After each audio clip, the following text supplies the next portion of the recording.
कल आपको रोका गया था, आज अलग से इंतजाम किए गए हैं, क्या वजह, भेदभाव क्यों है दो नेताओं के बीच में?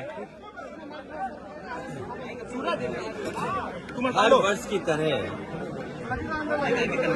इस लोहिया पार्क में हम लोग डॉक्टर राम मनोहर लोहिया जी को याद करते हैं और आज के दिन हम सभी समाजवादी लोग इकट्ठे होते हैं यहाँ पर आकर के और माल्यार्पण के बाद उनसे प्रेरणा लेते हुए संकल्प लेकर के जाते हैं कि डॉक्टर राम मनोहर लोहिया,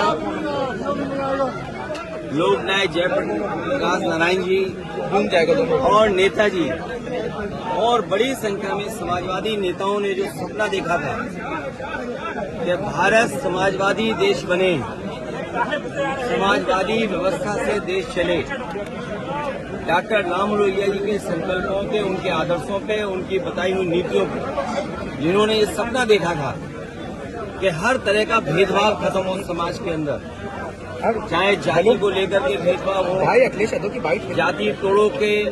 जाति तोड़ों का आह्वान किया हो या रीजनल स्तर पे जो भेदभाव होता है उसको लेकर के भी डॉक्टर राम मनोहर लोहिया ने कहा कि इस तरह का कोई भेदभाव नहीं होना चाहिए।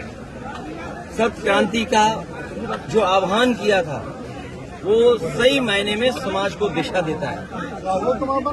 डॉक्टर राम मनोहर लोहिया को आज याद करते हुए हम संकल्प लेते हैं कि जो समाजवादी भारत का उन्होंने सपना देखा तो उस सपने को पूरा करेंगे।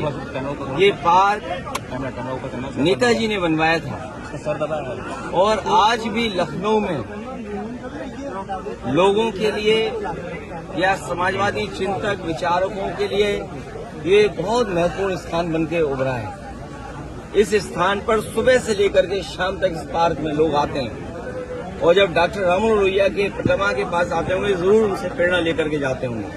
और आज देश में सच्चाई यही है कि समाजवादी व्यवस्था से ही गरीबी दूर हो सकती है, समाजवादी व्यवस्था से ही पढ़ाई का जो भेदभाव है वो खत्म हो सकता है, समाजवादी व्यवस्था से ही जो डॉक्टर राम मनोहर लोहिया ने कभी कहा था कि दाम बांधो की नीति लागू हो, तो जिस तरह से महंगाई है, बेरोजगारी है, उसको अगर कोई खत्म कर सकता है तो समाजवादी नीतियां। हालांकि जयप्रकाश जी ने संपूर्ण क्रांति का आह्वान किया था, महंगाई या भ्रष्टाचार उस समय की राजनीतिक परिस्थितियों को लेकर के सरकार को इस तरह का व्यवहार कल नहीं करना चाहिए था जिस तरह का सरकार ने व्यवहार किया था। और ये बात कहना कि जीव जंतु हैं इसलिए आप नहीं जा सकते हो, तो जीव जंतु तो सड़कों पर भी हैं, हर जगह हैं, क्योंकि हर जगह आना जाना आप रोक देंगे क्या? जीव जंतु से आप पूरा यातायात रोक दोगे? सड़कों पे चलने को रोक दोगे क्या आप? इसी बहाने को लेकर के जीव जंतु हैं। ये केवल समाजवादियों का जो काम था, समाजवादियों का आज भी काम दिखाई दे रहा है। जयप्रकाश नारायण इंटरनेशनल सेंटर के सामने आज भी बीजेपी का विकास फीका है और उस ऊंचाई से देखो आप तो आप खुद महसूस करेंगे और उस बिल्डिंग को देखें कि आज के समय में भी वो सबसे मॉडर्न इंफ्रास्ट्रक्चर दिखाई देता है जो पब्लिक यूज के लिए थी।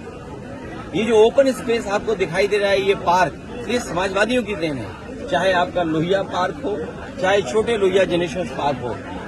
अब तो ये सरकार रख रखाव भी नहीं कर पा रही है, तो सोचिए वो महापुरुषों का सम्मान क्या करेगी। चेन्नई में